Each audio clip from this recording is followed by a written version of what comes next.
Halo teman-teman semuanya, gue lagi excited banget karena menurut gue one of month for my creative journey ya. At the same time gue rilis buku gue, Gelora, buku fotobook pertama gue yang menjadi representasi atas 15 tahun gue berfotografi. Fashion film gue, Swarm Police baru aja dirilis dan baru di screening, dan gue banyak banget dapat positive feedback. Dan kemarin kita screening di Kerapela itu gue banyak banget ketemu sama orang-orang kreatif, orang-orang industri, dan semuanya orang-orang yang appreciate sama karya gue, dan gue merasa creatively fulfilled. Yang ketiga yang gue akan bahas di video ini, Atea sama Anak Anti Normal baru aja berkolaborasi dan baru merilis MV Horek.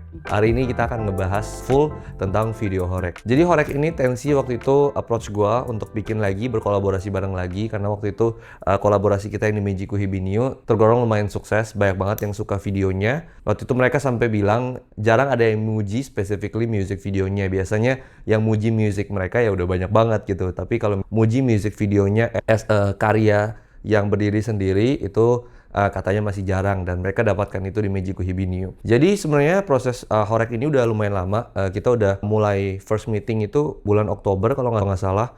Waktu itu kita juga lagi diskusi untuk bikin MV Malu-Malu dan juga MV Cuma Satu. Dua MV ini juga sama serunya. Malu-Malu lebih yang kayak storytelling gitu, yang bikin comedic storytelling, dan karakternya gue suka banget sih. Pengkarakteran subjek gue di sana yaitu dia dan Indahkus yang basically nggak jadi orang lain, mereka nggak acting, itu mereka be themselves gitu, dan benar-benar cocok banget masuk ke music videonya. Kita sinin dan prosesnya benar-benar seru banget gitu, sama sekali nggak kayak buatan, nggak kayak kita bohong ke depan kamera. Lalu di Cuma Satu juga kita bikin set kelas. Di situ juga MV pertama yang gue bikin full semua shotnya itu kita explore dari satu scene, dari satu tempat, yaitu di kelas doang gitu. Rame banget juga itu ekstrasnya, seru banget. Kita bikin itu seharian, bikin yang lumayan storytelling, digabung juga ada beberapa performance. Kita banyak main efek lighting di situ, dan itu juga salah satu MV yang berkesan buat gue. Nah, selanjutnya di MV Horek ini, Tensi pertama kali ngobrol ke gue, kita ngobrolin soal MV-nya Kortis. Di situ Tensi bawa sebagai reference. Gue juga suka banget sama MV Kortis yang fashion, dan semua MV-nya sih kayak Go itu juga simple, tapi kayak gue suka banget, kayak vibe banget gitu. Gue bawa pulang reference itu. Lalu gue juga bawa referensi waktu itu, jadi karena lagunya Horek, coba bawa first layer thought gue, yaitu kita harus ada speaker. Mereka harus naik di atas speaker yang berjibun gitu, dan di atas rooftop. Jadi kita bisa capture the whole city of Jakarta gitu di atas rooftop. Mereka berdiri di atas speaker. Itu adalah first initial thought dari gua. Lalu gua bawa pulang dan gua kelola, gua coba brainstorm gimana caranya gua membuat ini menjadi satu kesatuan MV yang solid. Ketika gua nonton terus MV-nya Kortis yang fashion itu, jelas ya gua sebagai artis nggak mau benar-benar plek ketiplek banget untuk bikin dalam membuat sesuatu. Gua believer memang artis tuh copy, good artist itu memang still, tapi gua nggak mau plek ketiplek benar-benar sama. Jadi gua benar-benar mau bikin ini versi gua aja gitu. Dan mungkin kalau kalian yang udah nonton, kalau kalian tahu MV, reference pertamanya adalah Kortis, mungkin juga akan kaget gitu, karena nggak gua benar-benar duplikasi MV Kortis itu dijadiin MV Horek gitu, nggak. Banyak banget elemen-elemen yang gua bangun yang menjadi ciri khas gue juga, gue masukin ke dalam semuanya dan menjadi satu kesatuan MV yang menjadi sebuah karya.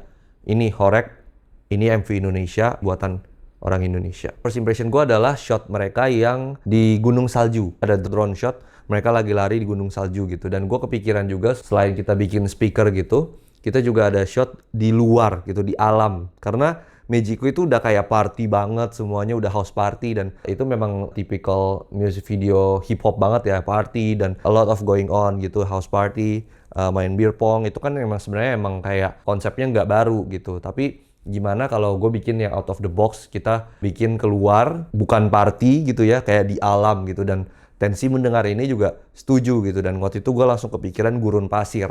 Karena waktu itu gue pernah syuting di gurun pasir dan gue suka banget sama how it looks, apalagi gue habis nonton Dune juga, jadi gue benar-benar terinspirasi banget untuk bikin scene-scene di gurun pasir. Dan ketika gue olah-olah lagi, gue dapat sebuah cerita yang sangat menarik. Tensi dan Naufal itu tersesat di padang gurun, mereka kehausan, habis itu mereka menemukan sebuah pakaian dalam wanita. Dan ketika mereka mengangkat pakaian dalam wanita itu, mereka berfata morgana tentang kehidupan di Jakarta. Mungkin first layernya adalah speaker di atas rooftop, mereka party di sekitaran speaker itu. Itu adalah first layernya.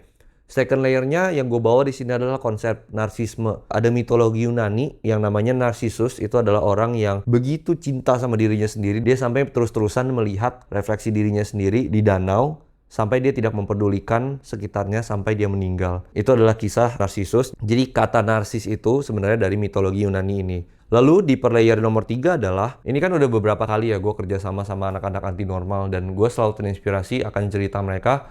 Mereka itu adalah sebenarnya anak-anak biasa dari kota kecil gitu. Masing-masing dari mereka adalah dari kota-kota kecil mereka sendiri. Dan mereka ini dipersatukan sama kecintaan mereka membuat musik. Dan jadi gue bisa menginterpretasikan gurun di mana tempat itu tidak ada apa-apa. Yaitu merujuk balik ketika mereka tuh belum siapa-siapa. Dan mereka memiliki mimpi di kota besar. Di per layernya adalah itu. Jadi kenapa gurun dan kenapa di satu sisi adalah kontrasnya adalah city dan juga duniawi seperti itu. Proses pengolahan visualnya juga gue revolves around this statement, yaitu self-centered. Itu kenapa kalian bisa ngelihat banyak banget gerakan-gerakan revolving satu poros gitu ya. Revolving one pivot. Dalam proses brainstormingnya gue mikir apa ya angle kamera yang bisa ngasih tahu karakter-karakter ini yang pengen kita bawa adalah narsis. Gue terinspirasi dari lirik Horek itu sendiri ya. Dia berani narsis karena dia tahu dia eksis. Dia berani narsis karena dia tahu dia eksis. Nah, dari narsis itu gue petik menjadi sebuah konsep si karakter-karakter ini yang bisa dibilang ekstras wanita-wanita ini adalah peran utamanya ya di dalam music video ini. Gue sebaik itu, gue se-green flag itu, tapi kayak Ivan suruh kita jadi kayak cewek-cewek and very red flag gitu kayak oh yeah, so hard. The suspect. The suspect. He told us to do shit. Yeah, he told us to be a red flag. But we're not. We're not. Mukanya baik banget. Mukanya kayak tetep. Gak bisa aja. Halo, gitu gak bisa kayak.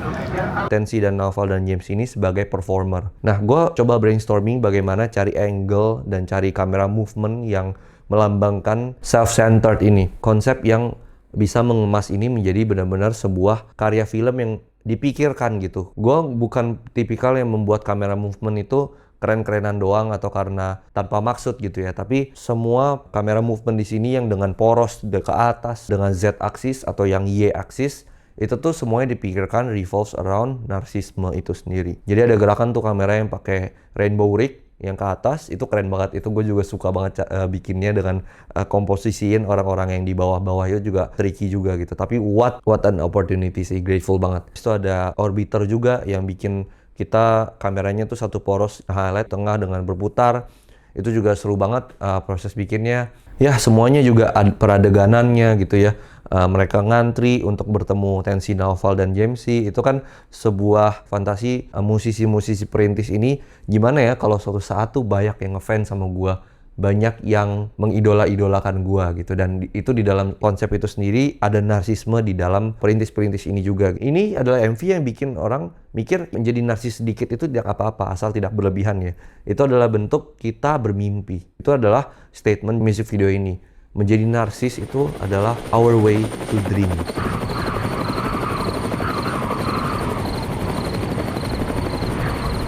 Kalau kalian perhatiin, di end of the story, itu gue bikin scene yang merupakan pertanyaan. Ketika mereka selesai berfantasi, ketika Fata Morgananya udah selesai, ini adalah sebuah pertanyaan ke audiens. Apakah duniawi itu yang paling pentingkah di dunia ini? Ataukah inikah yang kalian cari? Sifatnya tuh bentuknya pertanyaan. Gue membuat konsep music video Horek ini berdasarkan lapisan-lapisan pemikiran. Gimana caranya gue bawa audiens di akhir berpikir.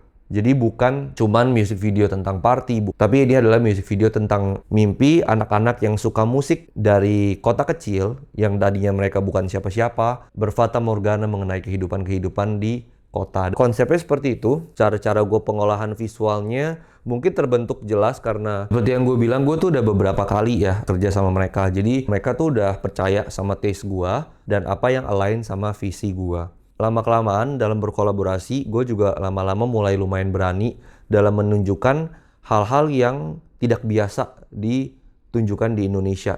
Jadi gue coba bawa keluar dari stereotype shot-shot di Indonesia gitu. Karena gue lumayan look up sama apa yang terjadi di luar negeri, music video di luar. Gue selalu pengen bikin shot-shot yang eksploratif. Bukannya music video gue selama ini tidak eksploratif, tapi di Horek ini gue merasa gue paling berani gitu, karena bentuk kepercayaan dari mereka juga gue dapatkan. Gue benar-benar merasa bisa sepenuhnya berkarya di music video ini bersama Anti Normal, yang benar-benar gue respect banget. Orang-orang yang penuh taste ini juga mereka ngerti what it means to make an art. Itu adalah ada unsur freedom di dalamnya.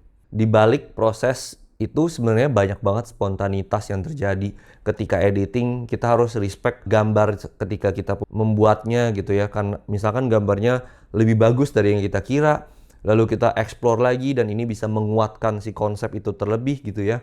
Maka banyak hal-hal yang di dalam pre-visualization itu yang tergeser atau terubah atau tergantikan gitu. Dan gue benar-benar orang yang freedom gitu. Jadi gue benar-benar membebaskan pre-visualization gue berkembang. Karena nggak ada yang namanya, oh selesai, habis itu kita benar-benar yaudah tinggal shot apa yang udah dari previs gitu ya. Itu menurut gue membuat sebuah karya itu kaku dan nggak ada tendensi untuk berkembang ketika kita proses syuting gitu. Makanya gue benar-benar ketika proses syuting itu gue udah bilang ke semua tim gue bahwa gue adalah orang yang sangat appreciate spontanitas. Ketika ada hal-hal yang terjadi yang membuat gue terinspirasi di hari H, gue pokoknya akan mengambil yang menurut intuisi gue itu align dengan konsepnya ketika production day. Itu kenapa gue suka banget work sama banyak kamera at the same time. Actually di MV yang ini kita MV dengan kamera terbanyak ya, dengan 10, karena itu gue juga perlu ada special shot. Tapi ya gitu, gue suka banget kerja sama banyak kamera karena ketika gue bikin shot ini, shot yang kamera lain bisa jalan pakai tripod atau misalkan pakai angle-angle yang lain gitu. Gue suka banget pakai banyak kamera. Menurut gue efektif, produktif juga. Gue juga challenge creativity gitu di hari H syuting. Gimana caranya bikin angle-angle yang menarik? Gimana caranya gue direct talent gue supaya kita bisa bikin framingan-framingan yang asik. Kita bisa bikin konsep ini dan juga dengan statementnya itu berkembang terus seperti itu. Productionnya juga ada kesulitan ya, karena di Jakarta ini lagi musim hujan banget. Well, 2 days kita di Jakarta dan di Jogja itu kita mengalami kesulitan karena banyak banget waktu ketika gerimis dan kita harus nunggu dulu. Lalu gue harus pergi ke basement dan gue framing secara spontan apa nih yang bisa work ya sekarang. Lalu kita take dulu itu sebelum kita naik lagi ke atas. Banyak banget challenge-nya, apalagi hujan. Di Jogja juga gitu ya. Kita pagi-pagi mau ambil landscape, tapi ternyata malah cloudy dan gerimis. Jadinya kita ambil semuanya di siang dan sore. Di sini juga challenge gue adalah music ciptaannya Jamsey. Ini tuh gue benar-benar salut dan benar-benar gue respect banget sama Jamsey. Pembuatan musiknya tuh beda gitu. Dia juga orang yang berani beda dalam bermusik. Horek ini coba kalian dengerin. Selfie.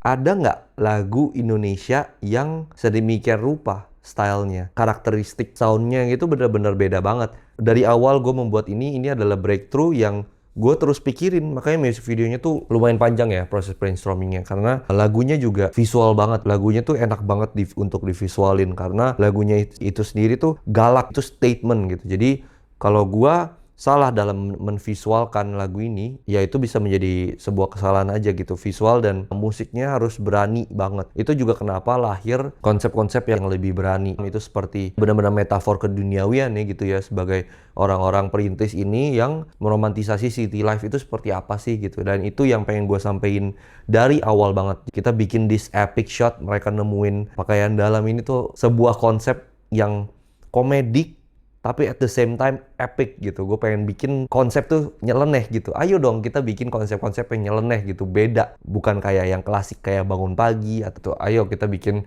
konsep-konsep yang lucu, yang kreatif, yang out of the box. Ketika eksekusi juga kita seru banget untuk bikin frame-frame yang lucu-lucu seperti ini. Kita tuh call jam 4 pagi, selesai itu jam 3 pagi kayaknya gue baru sampai rumah. Tapi shotnya banyak banget. Ini actually MV dengan storage gue yang paling banyak kayaknya ya, 1,6 TB. Menurut gue nggak bakal terjadi horek yang seperti ini kalau gue belum membuat project-project gue sama Anti Normal sebelumnya. Seperti Magico Hibinio, Malu-Malu, dan Cuma Satu. Ya nggak bakal jadinya seperti ini karena gue udah membiasakan diri dengan cara kerja mereka, dengan banyaknya ekstras gitu ya. Kalau orang nggak biasa syuting dengan ekstras sebanyak itu, ini sampai ekstras itu ada 80-an itu on set. Itu kalau misalkan director yang nggak biasa gitu ya, itu akan sangat kagok dan sangat terdistract sekali gitu dengan banyaknya orang di dalam suatu set. Bagaimana ngedirect orang-orang ini, bagaimana kita bisa menginterpretasikannya dengan tenang dan dengan yakin gitu ya. Itu need to cultivate juga along the time. Gue juga sebagai director terus berkembang gitu. Gue bukan menyatakan kalau diri gue yang paling baik atau yang dengan cara yang paling bagus, tapi gue juga merepresentasikan diri gue dengan gue komunikasi dengan tim gue dan kru gue. Dan ekstras-ekstras ini juga a journey gitu. Dan di sini gue belajar benar-benar banyak dan meaningful banget gitu. Sebuah proses yang sangat berharga, sebuah opportunity yang sangat langka di industri musik Indonesia. Pembuatan musik horek ini. Karena jarang banget idealis itu bisa bertemu dengan value production yang setara gitu ya. Jadi ketika ini bertemu, ketika ditemukan juga dengan tim yang care, tim yang semuanya tuh care sama craftnya, ini adalah menjadi sebuah karya yang menurut gua beyond gitu. Dan ini yang akan nge-push industri music video di Indonesia menurut gua, dan industri music ya keseluruhan gitu. Ini adalah barnya. Ayolah kita bikin music video yang beda, kita bikin style storytelling yang beda. Kita cari lagi, kita ulik lagi cara-cara pengambilan perspektif yang berbeda. Seperti itu sih yang pengen gue encourage ke teman-teman kita semua.